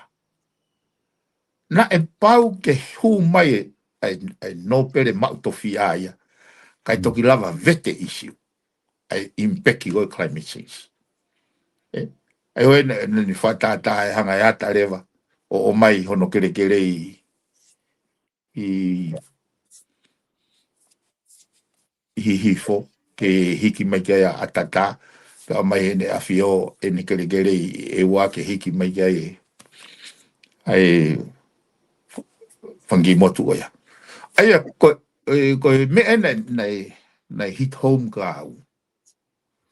He fo i taimi, na tau o mai mo whakaukau, o whakarere i whakapuikare, pia whakatuu tuu ia he wana hongo fulu, o alwe kabineti ia pa mo patseti, kai li aki ne awhio ana, e anga fotutu. Aia, sio une hanga lewa o mai whakaukau maari e koe ni solo. O hei kai ke lava e tau alu pehe popularity. O mai stability. O hinga ko whatano ka pate whafoke manatu. Nai o swatonga ia e Amerika isi ua. Pana wanga leo na tolo whakatu e Electoral College. Ke ne hanga whakaparanisi ai popularity ko e whiri ai kakai. Whiri ai toko lahi. Aia ko kuhinga o nanau hanga pe o develop mechanism pe i he nau atakai mo nau context. Ka tau ai o tau kei feila ke tau hanga o whakakakato. Ha mechanism e alu whakataha ai loyalty e kau ngau e whapureanga ki he paremia mo ene awhio. Kai o aige nā alu keke. O hangi ko mea koni tau siuke aha. Ai o mahu inga rewa e tala noa i whakaukau he mea vai ni. He ku mahino ia ka au he anga i kusio. O koe teke koe ai toku e temo kārat kakato. Ki au koe tau alu pe ai. Eventually eliminate e tu whaolo ko koe o kuanga i mau me popaki. I nai o mai he tangatai koe ni. Ai o mahu inga rewa kau, mahu inga kau e nau. E nau wau sia. He koe ni e solo. Koe whainga taa koe pa nau ku whaifokerea koe ni. Whaifokerea koe ni ne pestei. Koe oku mau mo ua. Katoa ki mau tole kau politikare. Nai toki huu mai he wanoa hongo fulu. He mau e nau tolu ia e whainga maari e ke nau hoko ai ko ha paremia, hoko ai ko ha tokon paremia, hoko ai ko ha minister. Koi. Ka o kui kai ke, ka koe mea o ko wongo i e solo he mea koe. Koe ke nau hanga na tolu o manatui ai wheilau, ai kakai koe ni. Ke mau ai fo i platform koe, fo i whainga maari koe. O kai koe manatui pe nau tolu. Mo e nau intentions. Koi. Koe hae uhinga na nau wheilau ai. Nau hanga makata ki e ai ano whakaangai. Mo no tuku hifoi. Ka nau wheilau ke whakaheke heka mai he osio nau taimi o kui koe whaunga ai. Hae uhinga. Mo e nau intentions. Koe ku lau re hifoi ai pio ka lafi tantai koe ni. Mahino rewa ka te au e nau whekau aki. Pea mo e mahu inga ke pure i lere. Utala noa mai koe justice for all Tongans, not only the few. Aia koe kusio, koe uhinga e tau Paraparema koe ahoni. He koe whahinga koe una o mai ki he seahe ahoni, koe ke nau tohe manatu, nau tolu ki he wheilau koe, pea mo e tau moa intentions. o kai ke utui ko mena nau fei lau ki ai ke ha o tau tangata ko ni o si o kita o ta tau ko ne fon ka ko ke le fu fon ai o mau inga ka o e tau hanga fei tau laki he ko mau ko si o he tau o sang e tau li o e wharere whapitare ko e kakai ke he nia mo mindset ke he o nau i he leadership pau kai ke mo aga nau tolu ya ai justice mo pure i le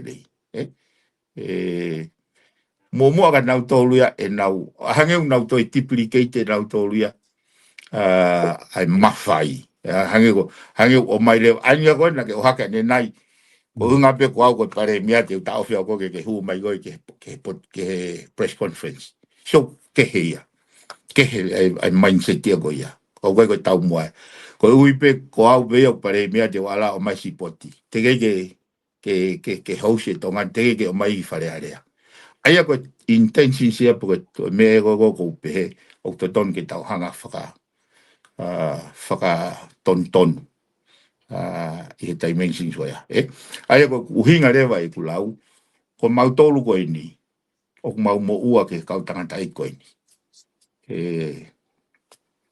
na kulave he kulea he pogo ya whikawak mo kau tangata tolu na ilo he kulaki into Raki involve ko he nefa puikare i taim nau ke ngā wei ko he tonfoni mo sola ini pana fatonga o kia e injustice pana kuhanga o tuku mai e kitu o whetaura ki ai mo foi mga wha ko o appreciate mo ui ko ne toka tolu ani ai ko na wanga mention ai ko akirisi ko uriti ta mo tangai ko William Sika na nau fou mai he ngai tunga whainga ta very humble beginning ko ui ko nau ngahi au sia ko ana nau lava lewa o imagine hatonga e toi lahi ange e toi o ngona ange reo o kakai to commoners ai ko sio ko ye tau kau da tol ki he nunua mo ngai pore whainga ta e mo ina nau fōwai mo nau tau kawe o au ki whai a takai na nau a manaki hao tau tangata ko ia o wafe o wafe o ngofolo whai mai ai mo mama ke pure i le whanua ai ko mahu inga ia rewa he foi he ko tui ko platform ne ke talanga ai whakalelei ki he tau unu ke ka os mahino ko ka pade tau fou be vai hala lolo tonga ai ko whaatala no ai taha pe founga ki hoko ai ko pare mia ko whaatau hos nau amanaki ke wanga he foi mga whaago ni ke whakatala whainga whakaukau ko uhinga pe te pou ke mau hate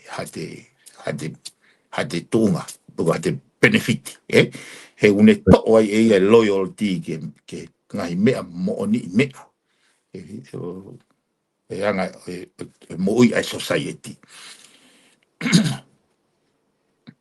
Kaike ko tui solo ko te whakari taulai ai talanofa puikare he pōpuaki koina e whai e tangatai koini ko e hau ia me au sia au whoki mai ke talanoa e mahu inga ia e sio ke tangatai ko anga e sio e solo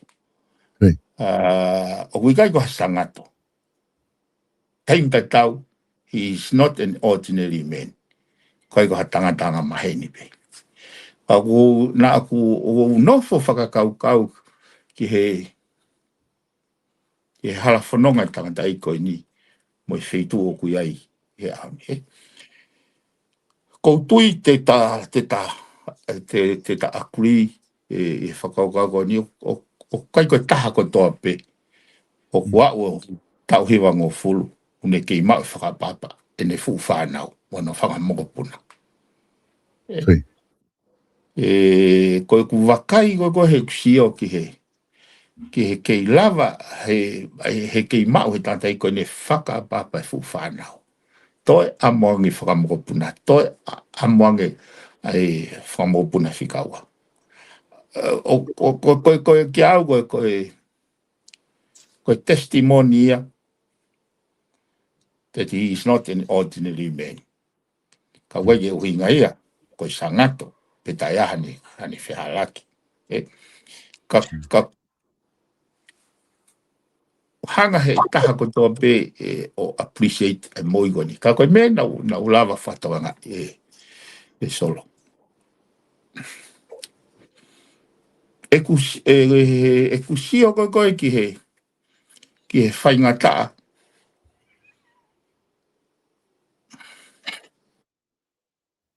Na e fōu mai ai. Pea moe ne whianga inga pea moe pure anga. I he anga e business. Nā toki ilo pe he tau ko o sisolo.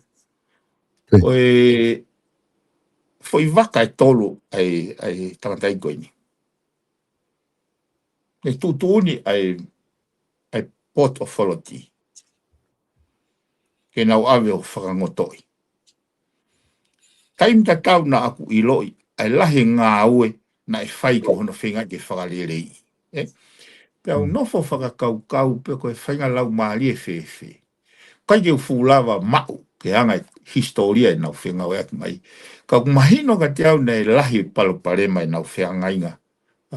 Pea mo anga whenga inga e pure anga. Koe taimi koe e solo nei iai e tō nou ai mau anga lolo mei wawau. He uhinga nei, mau e waka lolo ia koe ai Pacific Energy, mo tolo kai ke toe vilo e waka ki wawau. Koe mea lewa nau whakakau ki ai, ai koe waka nei hau beki heni. Kai tōno no ma pe wawau. Nau whakakau nei nau ki waka lolo koe puna rei. Nau whakakau to tonu ke tokone pure angake kono. Whai mo whenga e waka koe nike. Ke lava lere. Ki he tau mua koe ni hono. O mai pea kono whetuke lolo me heni ke uot motu. Hapai mo wawa. Ka tau iku fok tau toluia o ngau e ki pe ngahi waka uta pasese. O whakaheka taram lolo. Ai mea e malawa ke hoko koe palparemo. E more ai hamoi. Ai hange utau kai ke kau ia ngahi mea nau nofo whakakau. Ai whaingata. Neongo ka te au whaingata koe. Nei kei mau pe e ne tui. Nā ku whakatoka ngai whoki ai whakatala noa koe he asika. Tala noa pe kakai he koe asika nei e hoko ia he wike urak pe koe mahinani a au kosini. E tāno e kakai he mo ui nai more. Ai me koe toko whitungu fulutupu nai more nau mo ui he.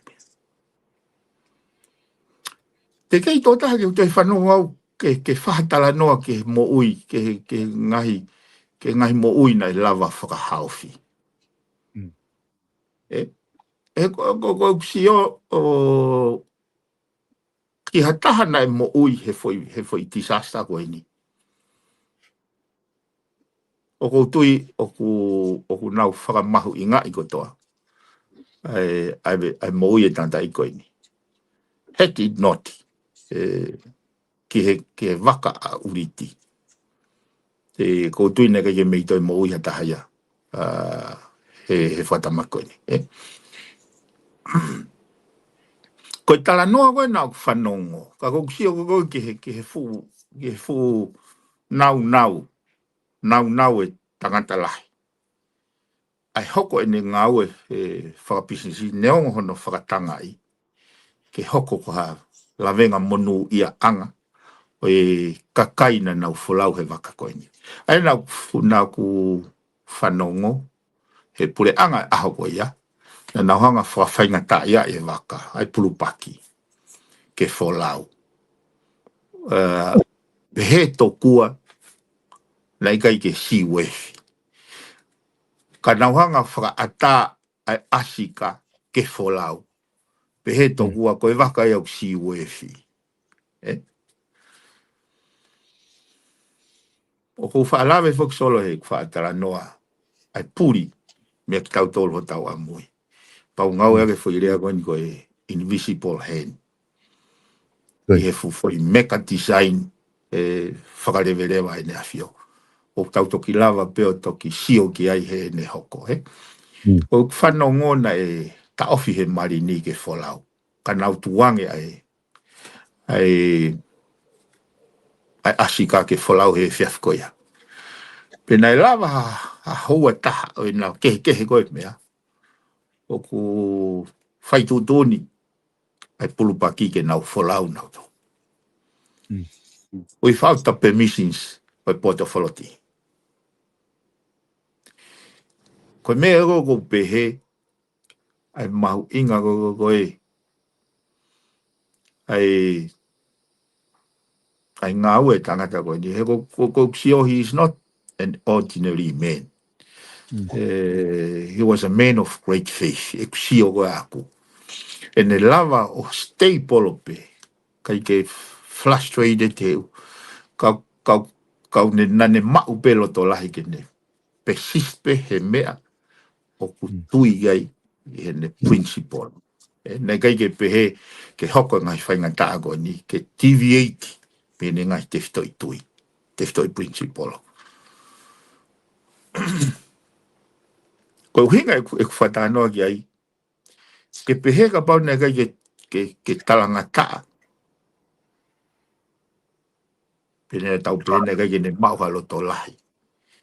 Ke ne whakaatape ia hono waka ke wholau. Te hoko e whakatamaki.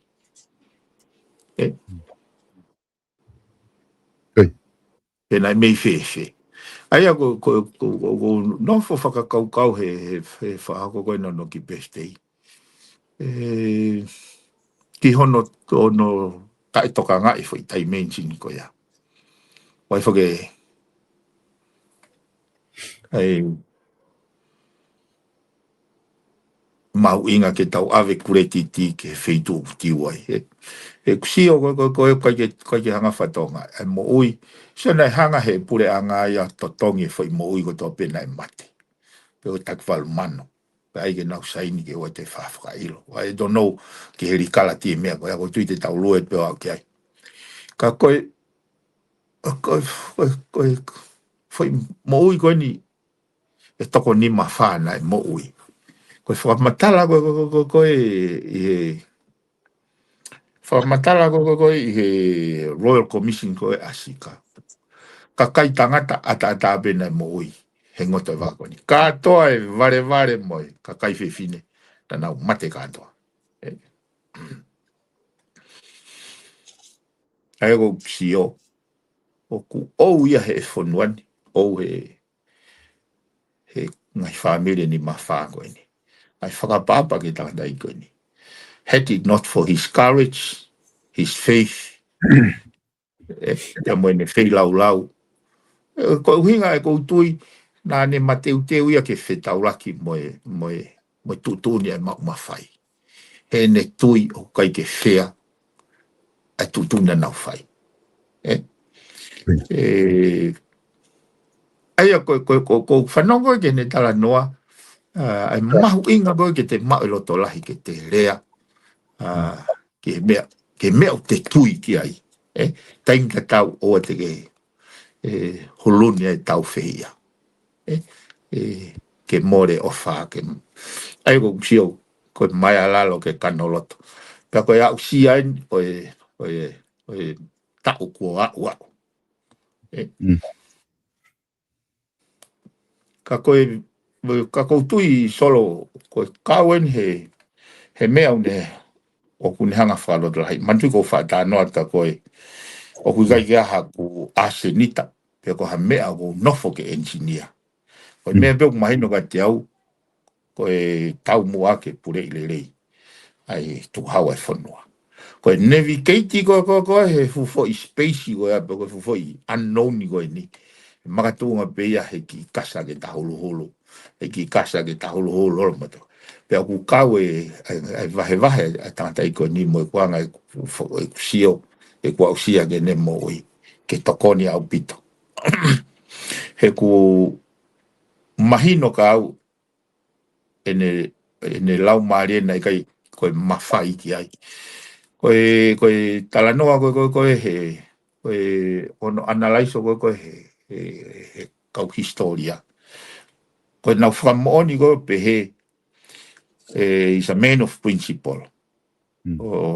Nei kai ke he nai hoko koe minista mo ui ka nai whakawhisi ko ene tui ki he principle o pati na ai ko mo meni he nau whakahu ko vote of no confidence he wafe tahua pure anga ego wak pure anga na ke pehe ko huinga pe ne alupa au po minista apa whakalongo e ke toi ko me ai ko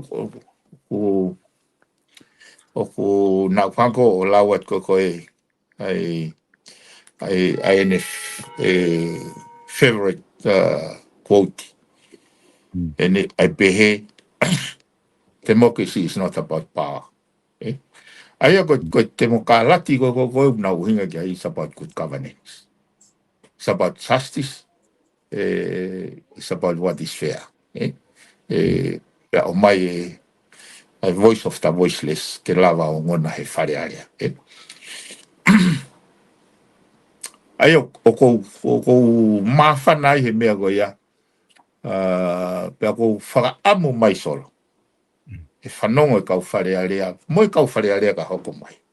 Ko mō menit ko tō pe ko whiria ha tahi ak nau tō ke hoko pare he mea, hoko ko tokon pare he mea, hoko ko minista. Ke nau manatui, ai kakai na nau whei lau. Nega ke nau whaia ma nau tolu. Na nau whaia ko i ko kahau. Generation hoko pa. Ai o to tonu ke nau whakari taula. Ko hoko pe ke tunga ko ia. Hae tau mua nei o mai ai he. Hae tau mua nei o mai ai he. Nei tau i he whainga maari ai koni. He kona moni ko au mo tau ke te would never in our wildest dream ke mahoko ai ko a minister. Kane i kai e whi lau a tau tangata koe ni ke o ngona ai re o toko lai taha i ka kai he whare area. Pea ko whaamuange e lava he foi o tu hone taimi niu o ku hangeu ku mau e pistoni he tau foi whanonga whakapolitikare mai koe ni ka ko tu e malava e mea koe ni kene hanga vete whakamama kai ua ngau ea ke whainga loto tau whia peko ha loto whainga eksio Moni a pito pipe ni mahawinga pito whatala noa kwhai tato fito i he mea koe ni ku o mai koe ni he lea koe na uri tuata pea ku o koe whake tau whawhehu i whoki he tau mo ui wha politikare koe hae qualification o whia mao ke taha politikare ke humoia. Ka koe ngā koe fu tau lahi koe ne ngā wha politikare ma ne business me hafua ngahi ngā oe ma e whonu a ke langa hake. Au ku hanga he ki idea koe ni o summarize mai ne whakaukau. O ku hange koe mea ku ke tala noa ke ku omi e ia he direction ia ku o ku ai whakaukau. He koe whake e tau pe he whake koe o ku hange o ku tala noa ia he ngahi i ho kui ke he kaupalangi ke moral virtue. Koe ngahi ma ku tau i whakatonga vili tute pe ko haa hono ui koe ngahi molare pa ulunganga o mari ni tala no he ni hanga ia o mai fa ta be ia kakai pe ta fare area o fia ma o te pangonga ke rea malanga i ho boini loto toa ka o pete ke tau fehia ko ke tau fehia ko ke ko mo la rea ku o sai tau pepe ko ngai mo la fa o dua tala no ke tanga iki tau ka ve i ho mo ni ka ke ofa pe ka ko hava mau que finga que fagalelei ore fa more que fe an que tala no que fe ofa ak na ne pe fo que ne va o sika o siatu que mana tu he kai go na al na tol ko pa o que mafai ka o siatu nga hilakanga pe puria te nga fa langi kolo be lava pe que tau que fe mata ki be i lo que fa na ki ta dola o tua summarize maria e le que ne tata ki pi ven pero digo ku lo loto apito e lava que todo faz no tala no ai e que lea a usia na ka be ko lea pe hata na na kau pe te ke na kau te ke na i loto misinio one tataki kau he to kon la mo tataki ali liu ko ni kutau loto nga fono nga he dai ni mi e biven ka ko pa wa me ke loto pe ke fa ka kata ke programa e fini peda toki hoko ate tala no ha programa hoko Koia solo mone e mea go ke fra he nei he ko e pehe go he fa mau popo e kau fau u historia ko ngahi articulations me he kau ngā whanonga nei hanga he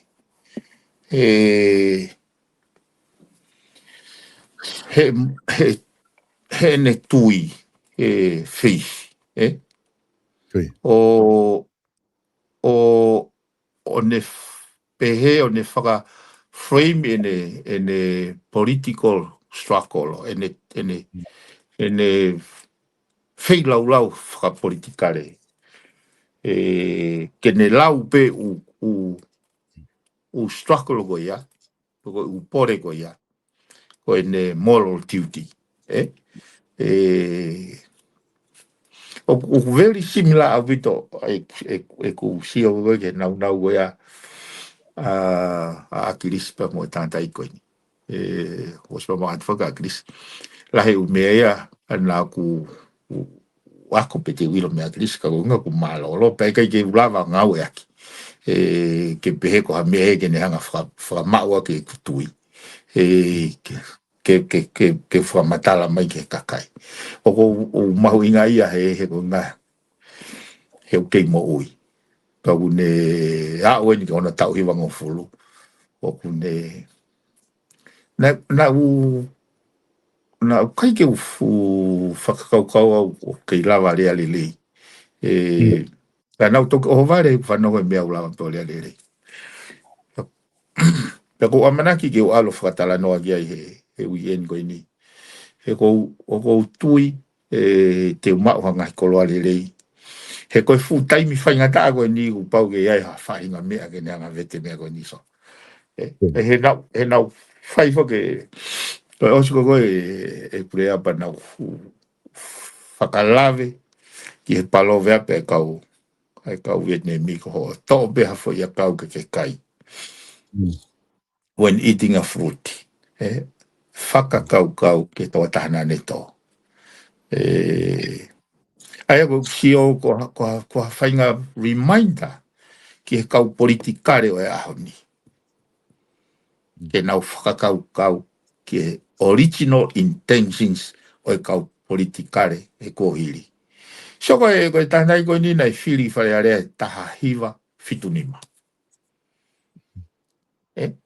o nau struggle mai ai o au mai ke he wanoa mo fulu se ke fu taimi loa imagine ka pau na nau foi pe lava he ngai whakatau ere o whare e tauhi wā benefiti o winga pe o liriu e nau pepes liriu e nau taumua imagine ka pau na e lava he irifia ki tutuni ai portofoloti o taofia me tuangi mai waka pulupaki ke folau he po tatau na folau e asika ai ko kuinga ko tau Filipi takai holo o mea o tau lava ako lava le mai o tala te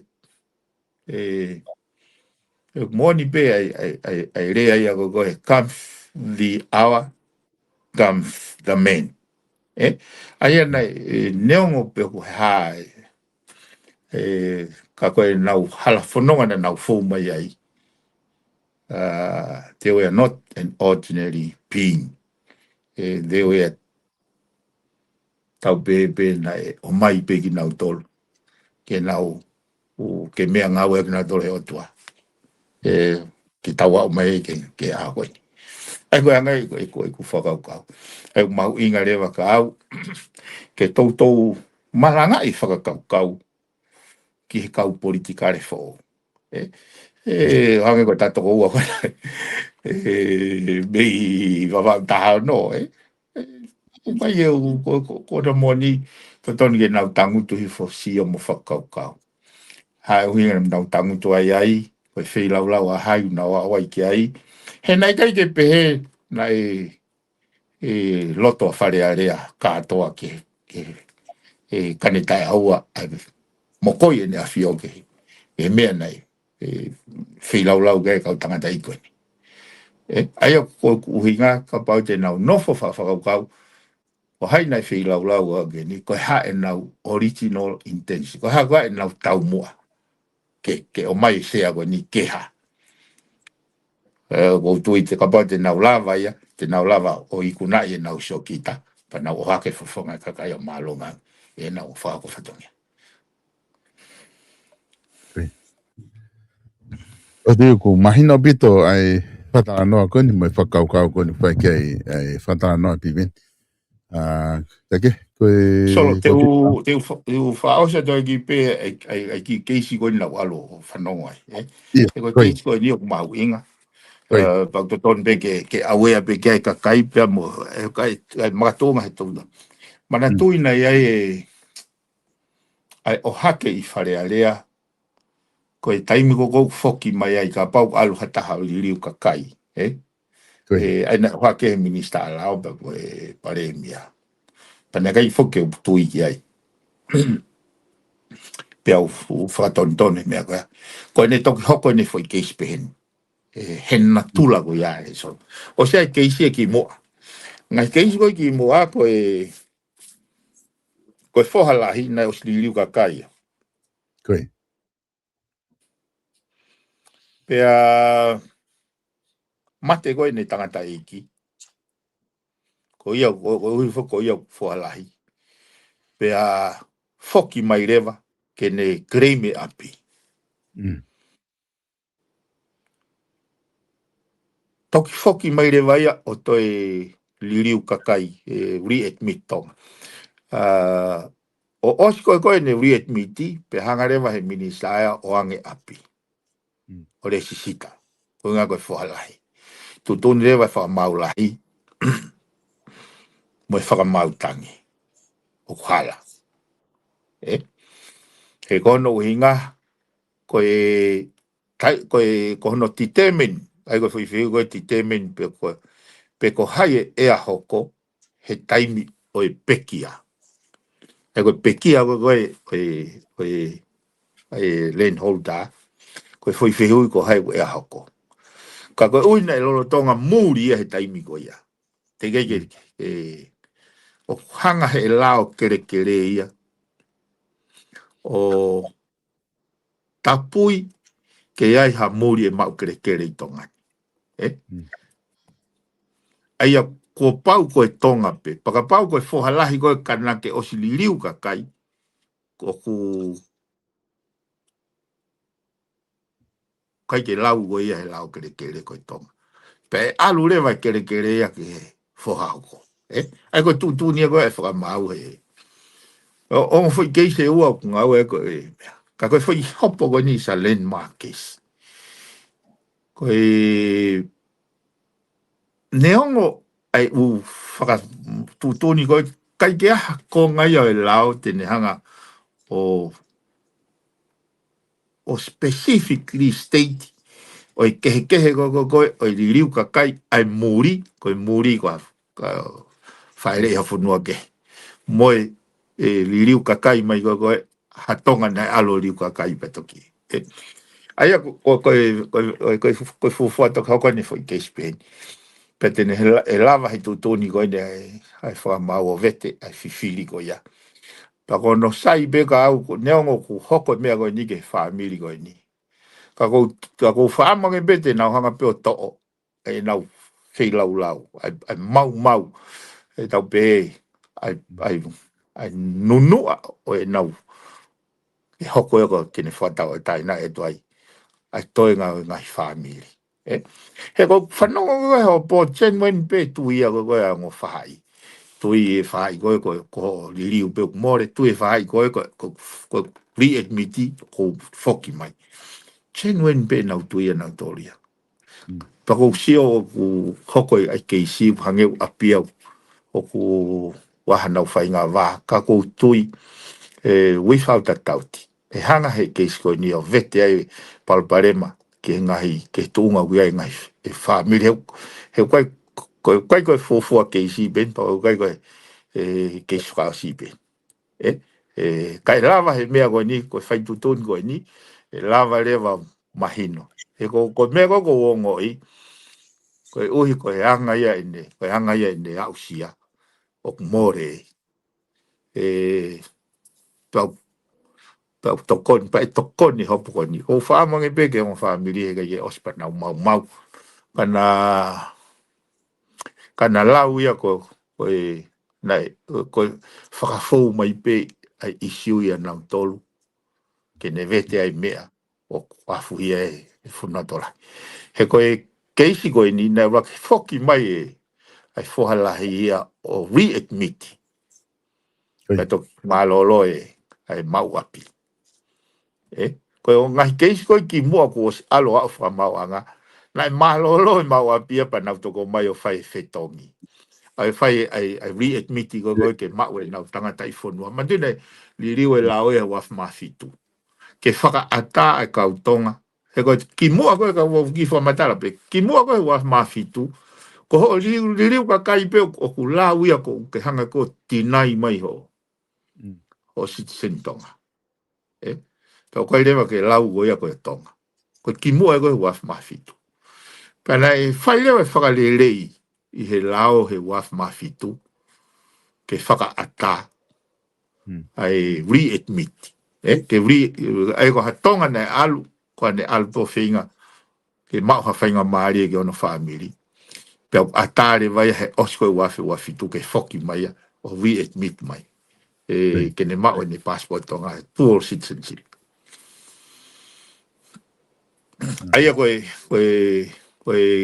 mai keisi koe ki mua po si whai tu ne whamanga.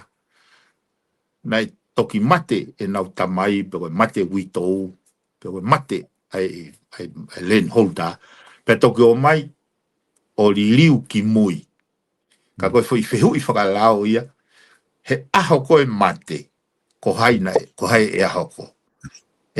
Aia koe ui kuhanga he e nau li liu ka kai o tinai nau tolu, o e fwoi taton koe ia. Pe ukai ke la vaia o toki liliu a mui ke toki hao claim. Aia koe tu nia po kurotonga tu. Ko e nia na liliu ia ki mua. Liliu ia ki mua. Pe toki mate le. Aia koe wheu i. Ko hai ea he aho e mate. Koe ui koe readmission ni. O ku tui e whaha e taha. Koe readmission ni foki mai. Hono tangata i whonua. O ku entai tolo le vaia. Ki e hok koia e lao kere. Kau mari o tui mana to tala tu do ni a uke tape o me ai toko ni a tau te fito ke kai mori ke vete ake. Pea ka pau hange ko tu ko tai mini. Ai mahu inga le ka nau tolu ko hai ke nau o mai o re-admit ke mahu nau tangata i tonga. Ka pau ha nau ngai te ton pehe ke tu whaolo ke kere. kai tok fai tu ni ho po ka ne mai na le foi a ha ke ne tolo fai ho po tu si pelu mo ko alo ateni ai solo Maria. Kau tui mahalo mahino ai whamatala ke whai pia ku maho inga apito e ta whaako ia he ku lahi pe kakai ku nau ke i puputu uholo e te peka ku mga hi totonu ki patu whaholo ki kere kere mga nea pe ka neo ngoi ai piven kau tui mahalo koe te tangari whiunga ai he pia pin koe ngā ki tato ki hoko te ka hau ku whawhawa apito e whatano ai whiawhini pia ku whamawhana koe ngā ku ta no mai no lava ta foi hoa ua ko ni fe fini ko tu ko programa le rei lava ke panongo ai ta ka inga i ngai fa mama ko te ame a piven ke loto ke fakakata pata toki mawa fe fin malo ko ia bestol malo mo fa mari ka tu ile be ka okay malo bito piven fa malo ate lava ma fa mari fe fini ta toki si ho ka ofa tu piven pa mo ngau fa ha ko hena ko ha sol okay pamalo ate kainga i he lava ko ke mo ka mai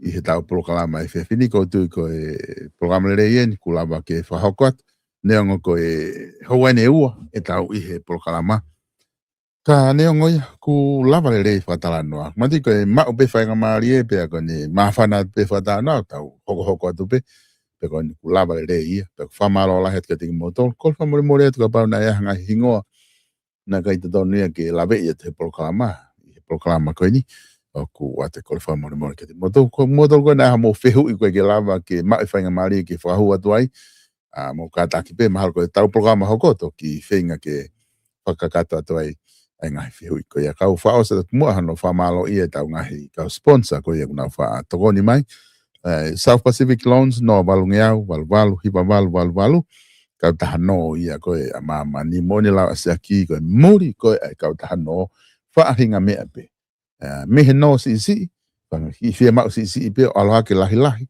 pe ala ke ha me alere ala ke ki ha o totongi ako pe ko ave ki ha fa hinga putu pe mari pe fa hinga me pe o pe ke frata ha api ko ti ko finance na mani na South Pacific Loans no balungiau valvalu hiva valvalu stalek tu bo ia me ka ngau ko South Pacific Loans hu pe ko na website ko na asia tu ko do be screen ko kina dole tari ko ia ke ta ngai fia ma fa paanga I Okalani no sila na tu I Cavendish Drive I loto Manukau South Pacific Loans 0800 88 98 88 number 1 ko Page Facing Store I loto nuk alofa mo I hanga ke ta mo pe building ke famalo I be ki modol mo ke ya fe ta fare vala tok tu uta te ta fu uta ma go du ko si tu atu ke fare koloa na ke to ai modol ko ya mo wa fe ma pe ai Page Facing Store a fe ki ai a bong uta fo go to atu ko ke ta septema to mo ke fili ai ko Francis Tickets hanga pe mo ke ta mo pe building kosi homo ulu ke fa ofa ko dika ke pate ke vakai ki ai fa hinga nau pe nau kosi ulu klipa ha fuanga hi original ko doa te ke maua tu pe ia pe me he Francis Tickets I loto nuku alofa ko Gerald Furniture o tu I halalo val fitu noa val ni matolu pe tolu noa tolu wafa te ke lava maua tu ai ngahi mohenga paka of au pito ke fetu tak pe ke fia telefonico na wasa tu ko na lulu ko ke lo pe ke lele lulu ko pe kai na lulu na hanga o tuaki ko tu ko lai pe pa lulu ko to ki lai pe pa ko ya 5F mai ta programa ia ko na pe na ki lulu na hanga tuaki ko ke lo ko ha hok fa hok ke lulu ke lulu ko pa ngani mano ko ke fia mau te la pe to tongi ha te fetu tak pe na pe Facebook ha na Messenger Gerald Furniture I loto halalo te na lava to kone ke te koe. Ka taha maka koe a tesi ke I tuu mo I lau I loto Brisbane te ke lava o whetu ta ke ka uke fia ma o ke ngata pe I he maka na te whai mga hinga au ke pe ke lava ke to kone atu ke te koe I he ne tuu ko ia whetu ta ki pe ki ai te na lava pe o to kone atu ke te koe. Manti e tau mani o ke tula ko mei tau mai tau uta mani o ke hono hoko ka ke to pe te la pe fitu taki mai I ha be ki apin Whika tahataha o Lauderdale Road i Birkdale, e tu taki mai pick up ha mani o ki ai kano lelei o ku kehe atu pai mo ke alu koe moi, koe ngata e tau polokalama koe ke whiawhini pa whamalo ahi atu kating mo tolu ko toa pe mo kau mai tau polokalama tau toki whilongo aki i he taimi ka hoko mai ka mo mea.